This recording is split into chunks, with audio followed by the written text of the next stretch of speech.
Menolongnya kemudian membawa ke rumah sakit atau kantor polisi. Nah, saya pikir pasti kita akan banyak terjebak di opsi E ya, di opsi E.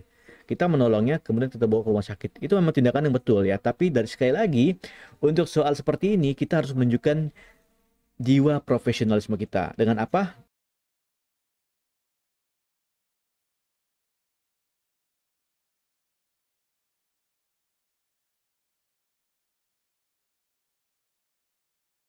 Halo Jones, apa kabar? Assalamualaikum warahmatullahi wabarakatuh. Selamat datang kembali di channel Adelis Monatea. Sambil diseruput kopinya, dimakan cemilannya, kita kembali bahas soal TKP. Kali ini kita akan bahas soal TKP kategori profesionalisme. Ya, ada 7 kategori yang sudah kita, 5 kategori yang sudah kita bahas ya. Pelayanan publik, jejaring kerja, sosial budaya, dan teknologi informasi dan komunikasi. Sekarang kita akan bahas kategori profesionalisme ya. Di sini dalam Permenpan nomor 27 tahun 2021 disebutkan bahwa tujuannya mampu melaksanakan tugas dan fungsi sesuai dengan tuntutan jabatan. Itu kata kunci yang pertama yang harus kalian catat ya. Oke.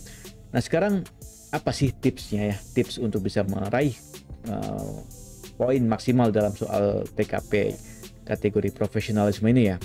Oke, sebelum itu pastikan kalian telah subscribe channel ini agar channel ini terus berkembang dan saya tetap semangat untuk terus membagikan tips dan trik lainnya kepada kalian. Oke, tips yang pertama ya seperti biasa, ini sering sekali saya katakan dalam untuk soal TKP ya. Pertama adalah hindari redaksi yang nyeleneh ya. Redaksi yang nyeleneh apa? Redaksi yang nyeleneh adalah yang kira-kira tidak patut atau tidak layak untuk kita lakukan ya. Dan ini sudah sering saya jelaskan. Silakan jika kalian ingin penjelasan lebih detail bisa kembali tonton di video-video TKP sebelumnya. Oke, yang kedua adalah pilih redaksi yang paling ideal. Jadi ketika misalnya dari opsi ya, kita sudah berhasil mencoret 3 opsi karena hal-hal yang nyeleneh ya, berarti tinggal menyisakan 2 opsi sehingga kita hanya perlu memilih satu dari 2 opsi tersebut yang mana yang lebih ideal, yang mana yang poinnya lebih tinggi kan gitu ya. Nah, clue-nya adalah untuk soal TKP profesionalisme ini adalah yang pertama bekerja sesuai tugas dan fungsi. Jadi jangan pilih opsi yang kira-kira itu melampaui kewenangannya, melampaui tugas dan fungsi seorang pekerja tersebut gitu ya. Jadi harus sesuai dengan tugas dan fungsi. Kemudian yang kedua adalah mengutamakan pekerjaan dibandingkan kepentingan pribadi. Dan ini yang selalu kita kadang-kadang terkecoh ya. Banyak soal-soal seperti ini tuh cirinya adalah kita dibenturkan oleh sebuah dilema ya, dilema antara pekerjaan dengan kepentingan yang lain yang kita sering terkecoh karena kepentingan yang lain itu dirasa lebih lebih penting gitu ya, lebih penting, lebih lebih menyentuh ke hati nurani dan lain-lain lah, kira-kira seperti itu ya. Padahal sebetulnya yang paling tepat adalah kita mengutamakan pekerjaan kita harus menunjukkan bahwa kita profesional. Itu clue-nya. Nah, seperti apa kira-kira? Kita lanjut ke slide berikutnya. Kita langsung saja bahas kita bahas 3 soal berikut ini. Yang pertama, kita baca dulu. Siang ini Anda menerima panggilan untuk proses rekrutmen pada sebuah perusahaan. Ketika Anda berangkat untuk mengikuti rekrutmen tersebut di tengah perjalanan, Anda melihat kerumunan orang di pinggir jalan dan ternyata telah terjadi kecelakaan dengan korban tabrak lari. Nah ini sebuah pilihan, sebuah dilema ya. Kita lihat apa pilihannya. Sedangkan Anda harus sedangkan Anda harus sesegera mungkin sampai di perusahaan untuk memulai seleksi.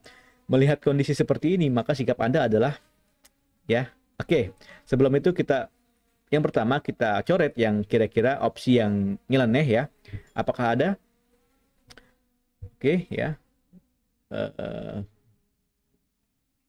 Oke, kira-kira nggak ada ya. Oke, kita lanjut ke opsi tips yang kedua, memilih yang paling ideal ya dari 5 ini ya. Agak susah memang. Nah, ini kita hati-hati ya untuk soal seperti ini, kita jangan terkecoh dengan pilihan yang kira-kira sepertinya menolong itu lebih tepat gitu ya. Kita punya hati nurani, kita punya jiwa kemanusiaan, betul ya, betul. Tapi dalam konteks soal seperti ini sekali lagi yang kita kedepankan adalah profesionalisme.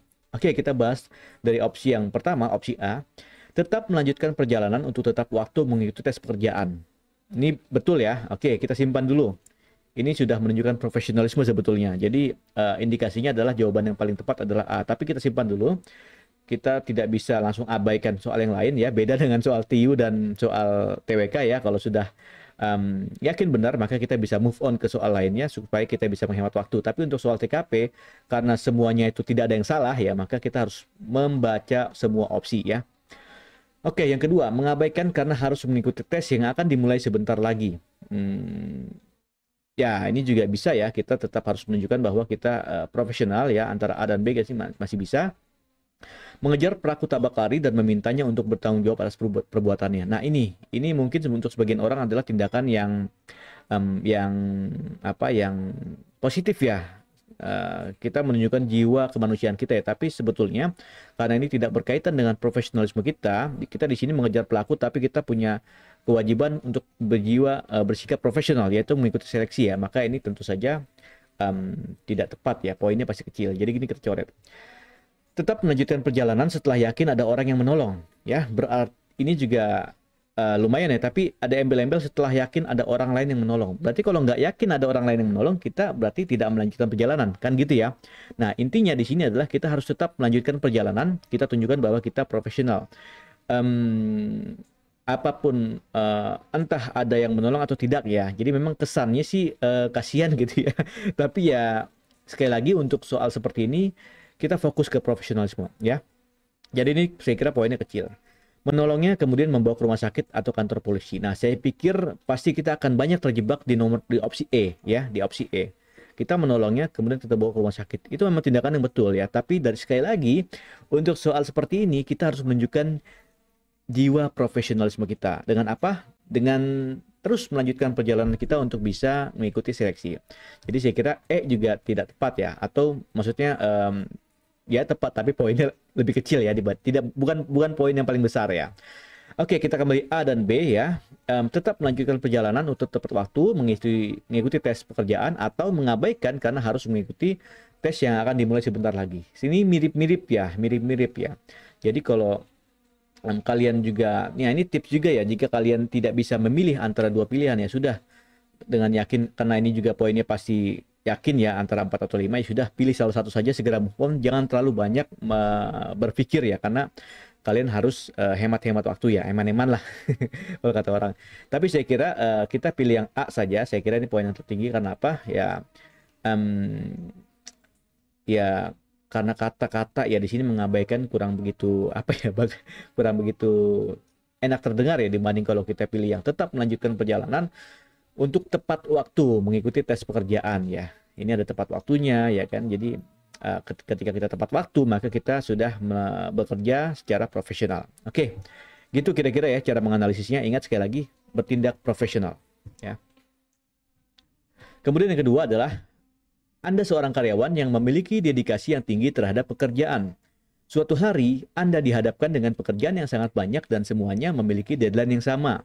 Sebagai karyawan yang profesional, apa yang akan Anda lakukan? Oke, seperti biasa, ingat tugas dan fungsi sesuai kewenangannya dan bekerja secara profesional. Tapi kita lihat dulu apakah ada yang nyeleneh. Oke, saya kira nah, ini ya, uang lembur ya. Memilih lembur dengan harapan mendapatkan tambahan gaji uang lembur.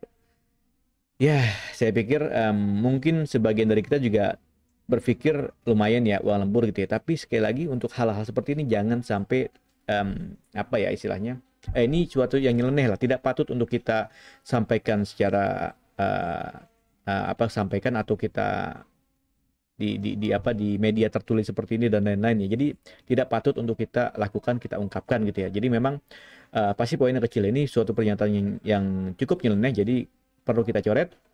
Oke, apalagi? Oke, saya kira ini ya. Kita lanjut ke langkah berikutnya, yaitu memilih opsi yang paling ideal. Kita mulai dari A, pulang sesuai jadwal dengan meninggalkan setumpuk pekerjaan di meja untuk dikerjakan besok. Ini saya kira oke lah, kita simpan dulu ya. Karena kita pulang sesuai jadwal ini juga sudah artinya bekerja secara lumayan ini ya, tepat waktu, profesional ya. Oke, kita simpan dulu, kemudian menyelesaikan pekerjaan sesuai dengan deadline dengan hasil yang sebisanya. Nah ini juga saya kira kurang tepat ya. Hasil yang sebisanya ini menjadi clue yang menjadi dasar untuk kita tidak memilihnya gitu ya. Pekerjaan sesuai dengan deadline oke, tapi ternyata ada hasil yang sebisanya. Ini saya kira tidak besar poinnya ya. Jadi harus kita coret. Jadi harus berkualitas juga hasilnya gitu lah. Selain tepat waktu, tapi harus berkualitas. Yang D, melapor pada atasan bahwa Anda membutuhkan bantuan karyawan lain dalam menyelesaikan tugas dan banyak. Oke. Oke. Saya kira ini juga bisa kita simpan dulu ya. Kita perlu ya, namanya dengan atasan kan perlu saling koordinasi, saling bekerja sama gitu ya. Jadi memang bisa juga kita lakukan ini. Membawa tugas membawa tugas tersebut ke rumah dan mengerjakannya di rumah sampai larut malam. Ini sama sekali tidak perlu kita lakukan ya. Ini poinnya kecil ya. Poinnya kecil. Jadi intinya pekerjaan kantor adalah pekerjaan yang harus dilakukan di kantor. Kecuali kalau lembur ya. Maksudnya dan sesuai jam kerja termasuk apabila kita lembur. Nah, itu menunjukkan bahwa kita profesional. Walaupun terlihat kita rajin, kita kerja ya, kita kerja gitu ya. Tapi kalau sampai dibawa ke rumah sampai larut malam, nah ada kerja tepar, tipes ya kan. Jadi malah nggak profesional ya. Jadi sekali lagi pekerjaan di kantor maka harus sesuai dengan porsinya, tugas dan fungsinya di lokasi yang tepat yaitu di kantor. Jadi yang tepat yang mana antara A sama B ya. Nah, di sini pulang sesuai jadwal dengan meninggalkan setumpuk pekerjaan di meja untuk pekerjaan besok. Ini bisa, cuman saya kira poinnya juga bukan poin yang besar. Karena apa? Lihat ini kata-katanya, setumpuk pekerjaan di meja untuk dikerjaan besok. Nah, kalau setumpuk ini kan suatu redaksi yang kurang enak didengar ya. Seakan mengindikasikan bahwa kita bekerja itu serampangan gitu ya. Kemudian masih banyak dokumen pekerjaan besok, jadi terkesan tidak punya manajemen waktu yang baik, sehingga itu juga terkesan kita tidak profesional ya. Jadi saya kira A itu kurang tepat juga ya, atau maksudnya poinnya kurang begitu, bukan poin yang maksimal ya. Tapi kalau D, kita melapor pada atasan, ini sudah memang kewajiban kita gitu ya, melapor jika ada kendala gitu kan. Nah, ini kendala kita apa? Misalnya kita terlalu banyak tugasnya, kita membutuhkan bantuan karyawan lain. Nah, ini kalau saya bekerja itu kan misalnya saya nih ya, di kantor saya itu bekerja dalam tim ya, selalu dengan sebuah tim. Jadi memang kita bekerja dalam tim, tidak bekerja sendiri-sendiri. Jadi ketika ada porsi tugas kita, beban kerja kita lebih besar ya, bisa saja kita koordinasikan dengan atasan kita bahwa kita butuh anggota tim yang lain untuk bisa menyelesaikan tugas secara tepat waktu dan tetap sesuai target ya, dan tetap berkualitas. Jadi gitu kira-kira. Jadi saya kira nomor opsi D ini paling tinggi skornya ya. Oke, kita lanjut ke nomor 3. Di kantor Anda pada suatu saat ada pekerjaan yang terbengkalai karena orang yang bertanggung jawab pindah kerja. Nah, ini sering terjadi di kantor saya ya. Jadi kita kan rutin ya. Maksudnya tiap tahun itu pasti selalu ada rolling atau mutasi gitu ya, dan promosi dan lain-lain. Jadi ketika ada teman yang pindah tugas ya, maka tentu pekerjaan-pekerjaan terbengkalai itu harus diatasi. Nah, di sini ditanyakan, maka saya apa gitu ya. Oke. Yang nyeleneh-nyeleneh lagi kita coret ya. Oke, apalagi? Saya kira susah juga ya, tidak ada nyeleneh ya. Jadi memang harus mencari opsi yang ideal. Oke, A. Langsung mengerjakan pekerjaan tersebut karena jika terbengkalai terlalu lama akan mengganggu proses kerja. Nah, ini juga kita sering tertipu di sini ya, sering terkecoh ya. Ini seakan-akan ini merupakan tindakan yang solutif ya, padahal sebetulnya tidak. Kenapa tidak? Sekali lagi tadi clue-nya adalah bekerja sesuai tugas dan fungsinya masing-masing, sesuai kewenangannya. Nah, kalau kita langsung mengerjakan pekerjaan tersebut ya walaupun karena takut terbengkalai pekerjaan kita nantinya, takut terhambat gitu ya, tapi ini kan bukan tugas dan fungsi kita ya. Belum tentu bukan tugas dan fungsi kita. Jadi memang kurang tepat menurut saya ini. Poinnya paling sedang atau kecil ya. Kita beralih ke yang B, langsung mengerjakan pekerjaan tersebut dan baru akan memberitahukan atasan setelah pekerjaan tersebut selesai. Nah, ini juga sama dengan A ini ya. Kita bekerja sesuai dan fungsinya, dan ini juga kita belum nggak lapor-lapor lah kan. Kalau hal-hal yang ini kan kita harus lapor ke atasan dan koordinasi dengan mitra kerja kita yang lain gitu ya. Lebih etis lah, lebih profesional menurut saya. Jadi nomor B ini tidak tepat. Yang C, melakukan hanya apa yang dikatakan oleh atasan, tidak lebih dan tidak kurang. Ini ya kita simpan dulu ya. Saya kira ini juga betul ya. D, menyarankan orang lain yang menurut saya kompeten untuk mengerjakan pekerjaan tersebut. Ini juga saya kira bisa, coba nanti kita simpan dulu.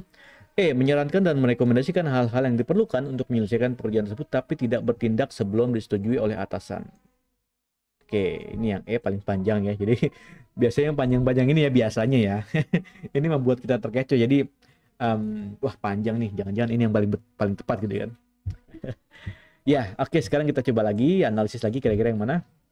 Ingat ya, clue-nya adalah bekerja profesional dan sesuai dengan tugas dan fungsi. Kalau menyarankan orang lain ya, menyarankan orang lain yang menurut saya kompeten, kemudian yang ini yang menyarankan dan merekomendasikan, apakah ini masuk ke dalam tugas dan fungsi kita atau malah ini melampaui kewenangan kita gitu ya. Saya kira ini yang kedua ya, melampaui kewenangan kita ya. Jadi memang ya bisa saja kita menyarankan ya, menyarankan atau merekomendasikan, tapi dalam konteks soal seperti ini ya, yang clue-nya atau concern-nya adalah profesional dan sesuai tugas fungsi, ini bukan merupakan pilihan yang paling maksimal ya. Walaupun ini beda-beda tipis sebetulnya, memang agak susah ya,